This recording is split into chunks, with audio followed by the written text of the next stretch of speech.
Assalamualaikum warahmatullahi wabarakatuh.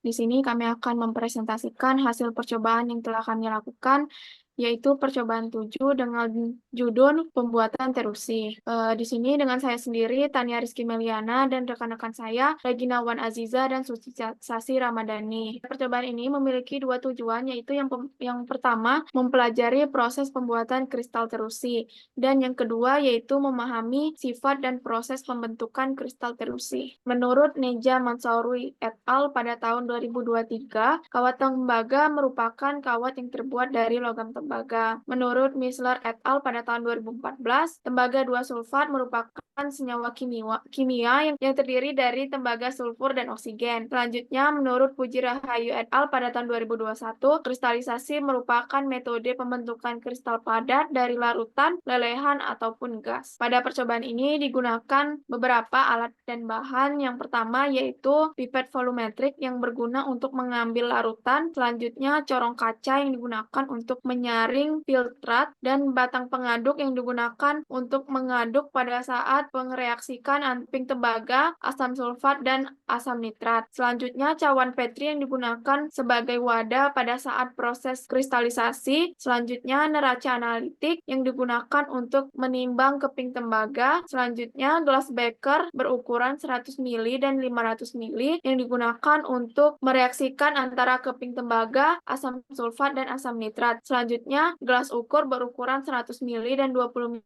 ml yang digunakan untuk mengambil larutan. Dan yang terakhir, pembakar spiritus dan kaki tiga yang digunakan pada saat proses pemanasan keping tembaga dan asam nitrat. Selanjutnya, bahan yang digunakan yaitu aquades yang berwujud larutan, asam nitrat atau HNO3 yang berwujud larutan, H2SO4 atau asam sulfat yang berwujud larutan, keping tembaga yang berwujud kepingan tembaga, dan yang terakhir yaitu kertas haring yang berwujud selembar kertas. Adapun prosedur kerja pada percobaan ini akan dijelaskan oleh teman saya. Baiklah, masuk ke prosedur kerja di mana kita menggunakan keping tembaga di sini. Pada percobaan ini, keping tembaga kita potong kecil-kecil agar lebih cepat larut pada saat dilarutkan. Lalu, tahap selanjutnya kita menimbang cawan Petri untuk untuk menentukan berat murni rendamen yang kita peroleh. Lalu kita lakukan pengenceran asam sulfat di mana ini berfungsi untuk menyetarakan konsentrasi agar dapat bereaksi dengan asam nitrat. Lalu selanjutnya, setelah itu kita campurkan asam sulfat yang telah kita encerkan ke dalam gelas beker.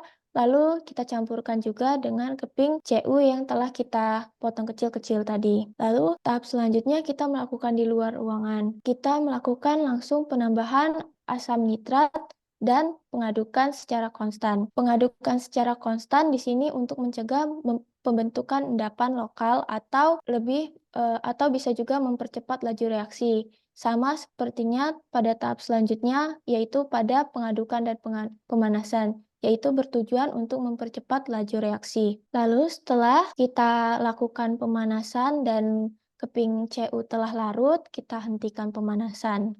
Kita masuk ke tahap penyaringan. Penyaringan dilakukan pada saat larutan masih panas. Penyaringan berfungsi untuk memisahkan filtrat dan endapan. Lalu di tahap selanjutnya kita masuk ke penyimpanan dan pendinginan, di mana pada proses ini akan terjadi pembentukan kristal karena perubahan solubilitas dan penguapan pada pelarut. Lalu tahap selanjutnya yaitu pencucian kristal.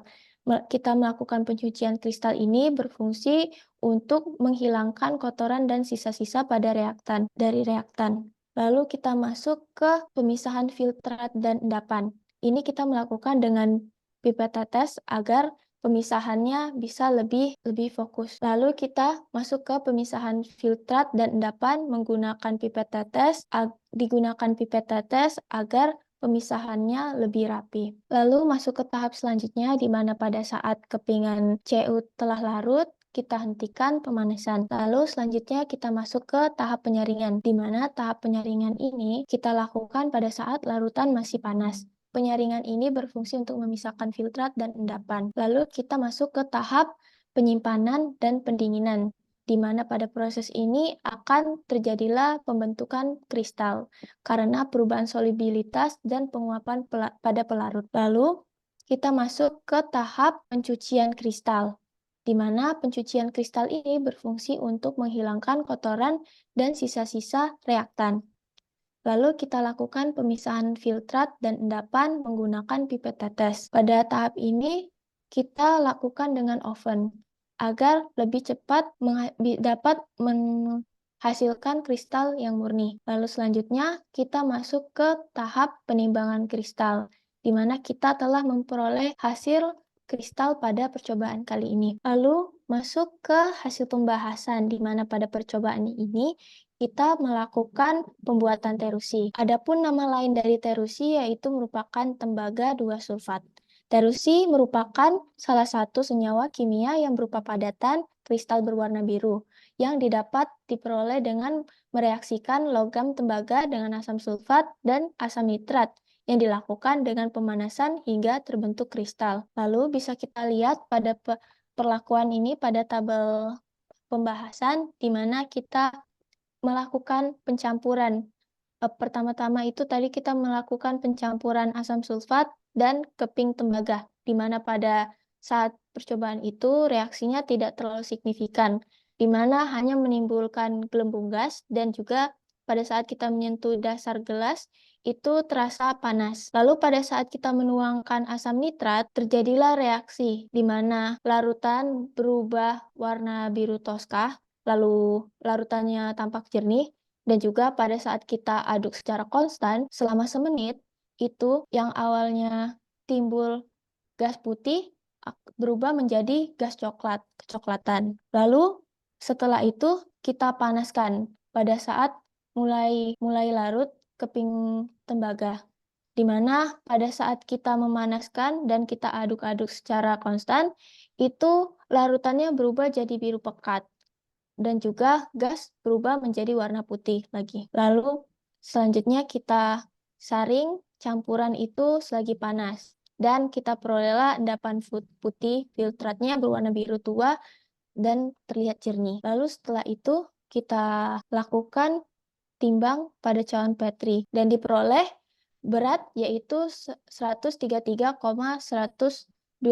gram. Kemudian, setelah penimbangan cawan Petri, filtrat yang telah diperoleh akan dimasukkan ke dalam cawan Petri dan menunggu selama semalaman agar kristal dapat terbentuk, di mana larutan atau filtrat yang terdapat berwarna biru tua dengan kristal yang akan dihasilkan berwarna biru tua juga. Kemudian, dilakukan pemisahan larutan dari kristal dan pencucian menggunakan Aquades untuk menghilangkan kotoran dari kristal. Kemudian dikeringkan kristal untuk mendapatkan hasil. Kemudian dilakukan pengeringan pada kristal agar kristal kering bebas tanpa air, yang dimana kristal berwarna biru tua. Kemudian dikeringkan kristal, di mana kristal yang dikeringkan akan terbebas dari air.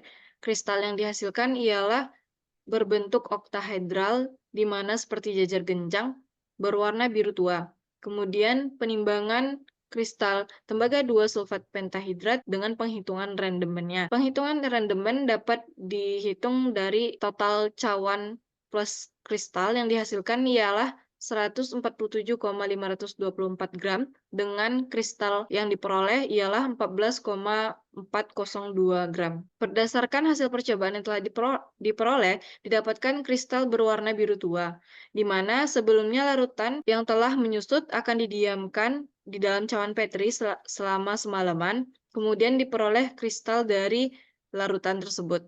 Kristal ini berupa kristal oktahedral, di mana berwarna biru tua atau biru pekat. Adapun alasan penyebabnya yaitu pada tembaga 2-sulfat pentahidrat ini mengandung molekul air dan merupakan logam transisi. Reaksi oksidasi keping tembaga dengan keping tembaga yang ditambahkan dengan asam nitrat kemudian ditambahkan dengan asam sulfat pekat akan menghasilkan gas NO2 dengan endapan CuSO4 atau tembaga sulfat yang menghasilkan air. Kemudian adanya dari CuSO4 akan mereaksikan hasil hidrasi, di mana tembaga sulfat akan direaksikan dengan air itu menghasilkan tembaga 2-sulfat pentahidrat. Sedangkan gas yang terbentuk ialah gas NO yang tidak berwarna dan gas NO3 yang berwarna coklat. Hasil yang diperoleh ialah tembaga 2-sulfat pentahidrat seperti vitriol biru terusi, dengan mendapatkan rendaman sebesar 47,67%. Dapat dilihat pada struktur senyawa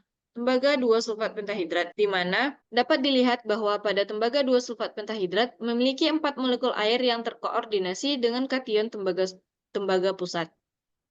Sedangkan molekul air kelima akan dipegang kuat oleh ikatan hidrogen antar molekul anion sulfat dalam molekul air yang terkoordinasi. Sehingga bilangan koordinasi dari ion Cu2 adalah 6 dan hibridisasinya merupakan sp3d2 dengan geometri oktahedral terdistorsi. Pada percobaan ini, kesimpulan yang didapatkan setelah dilakukan percobaan yaitu yang pertama, pembuatan terusi dilakukan dengan pelarutan keping logam tembaga dalam asam sulfat pekat dan asam nitrat.